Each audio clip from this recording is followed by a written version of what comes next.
বন্ধুরা, রোশনাই ধারাবাহিকের advance update নিয়ে চলে এলাম। এর আগের অ্যাডভান্স আপডেটে তোমাদেরকে জানিয়েছিলাম রোশনাই আরণ্যকের সন্তানের মা হতে চলেছে, কিন্তু এই চরম সত্যিটা আরণ্যক কিছুতেই মানছে না। আরণ্যক বলে এইটা অসম্ভব, তোমার সাথে আমার কখনো এমন কোনো সম্পর্ক তৈরি হয়নি যাতে করে তুমি প্রেগনেন্ট হতে পারো। রোশনাই বলে, স্যারজি আমি যা বলছি সত্যি কথা বলছি, আপনি কি বেনারসের সেই রাতের কথা ভুলে গেলেন? আরণ্যক বলে, তুমি কোন রাতের কথা বলছো? রোশনাই বলে, স্যারজি বেনারসে আমরা একসাথে ছিলাম। আরণ্যক বলে, তুমি মিথ্যে কথা বলছো, আমরা দুজনে আলাদা রুমে ছিলাম। রোশনাই বলে, স্যারজি যেদিন আপনার জ্বর এসেছিল সেদিনের কথা ভাবুন।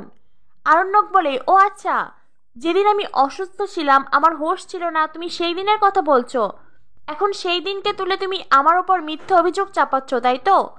রোশনাই বলে, স্যারজি আমি কোনো মিথ্যে অভিযোগ চাপাচ্ছি না। আরণ্যক বলে, সেদিন তো আমার কোনো হোশ ছিল না, কিন্তু তোমার তো হোশ ছিল, তুমি কেন আমাকে বাধা দিলে না? আমি কি তোমাকে জোর জবরদস্তি করেছিলাম? রোশনাই বলে, স্যারজি সেই দিন আপনি আপনার কষ্টের কথা বলেছিলেন, আপনার মনের কথা বলেছিলেন, তাই আমি আপনাকে বাধা দিতে পারিনি। স্যারজি আমি তো সবসময় আপনার জন্য নিজের জীবনটাও দিতে প্রস্তুত ছিলাম, আর আমি আপনাকে কি করে বাধা দেব? রোশনাইয়ের এই কথা শুনে আরণ্যক খানিকটা চুপ হয়ে যায়, কিন্তু আরণ্যক তবু এই সন্তানকে স্বীকার করবে না।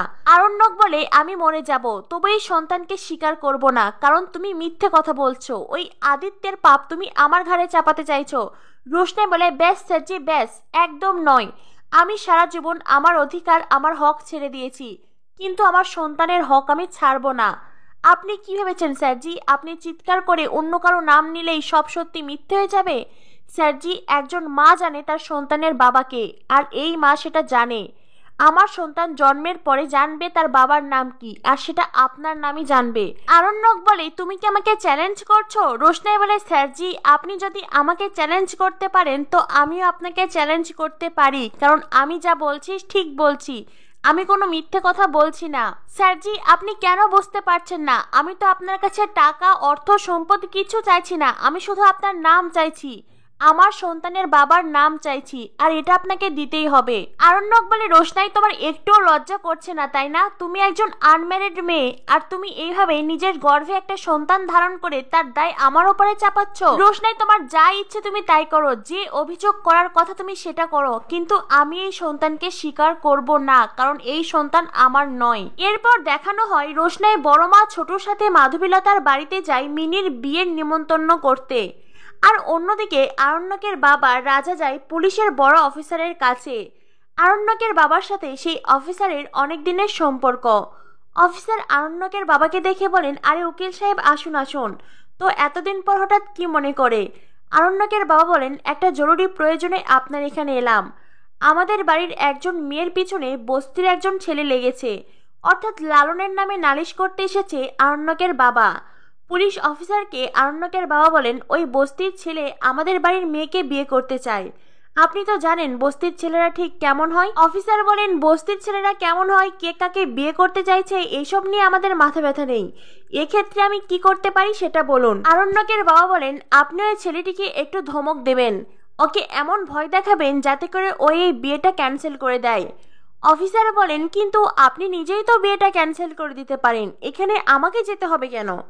আরণ্যকের বাবা বলেন, ওই তো বললাম বস্তির ছেলেরা কেমন হয়, ওই ছেলেটা আমাকে থ্রেট দিয়েছে, ওই ছেলেটা বলেছে আমি যদি আপোষে আমাদের বাড়ির মেয়েকে ওর সাথে বিয়ে না দিই তাহলে ও আমাদের বাড়ির মেয়েকে তুলে নিয়ে যাবে, আর সেজন্যই আমাদের বাড়ির অনেকেই ভয় পেয়ে গেছে, আর ভয় পেয়ে আমার দাদা বৌদি মানে মেয়ের মা বাবা এই বিয়েতে রাজি হয়েছে। কিন্তু আপনি তো বুঝতেই পারছেন ছেলেটি আসলে ভালো নয়, তাছাড়া বস্তির ছেলের সাথে আমাদের বাড়ির মেয়ের বিয়ে হলে আমার মান সম্মান মাটিতে মিশে যাবে। সবকিছু মিলিয়ে আমার মনে হয়েছে লোকাল পুলিশের কাছে গিয়ে কোনো লাভ নেই, তাই তো সরাসরি আপনার সাথেই কথা বলতে এসেছি। অফিসার বলেন, আরে আপনি এসেছেন ভালো করেছেন, আর তাছাড়াও এইসব ছেলেকে কি করে সাইজ করতে হয় আমি খুব ভালো করেই জানি, তবে আপনাকে একটা পরামর্শ দিচ্ছি, আপনি বিয়েটা মেনে নিন। আরণ্যকের বাবা বলেন, মানে? অফিসার বলেন, আরে সত্যি সত্যি মানতে বলছি না, আপনি নিজের বাড়িতে বিয়েটাকে অ্যালাউ করুন, আর বাড়িতে ধুমধাম করে বিয়ের সব আয়োজন করুন, তারপরে যা বোঝার আমি বুঝে নেব। তবে হ্যাঁ, কেউ যেন বুঝতে না পারে আপনারা এই বিয়েতে রাজি নয়, আপনারা খুশি থাকার অভিনয় করবেন।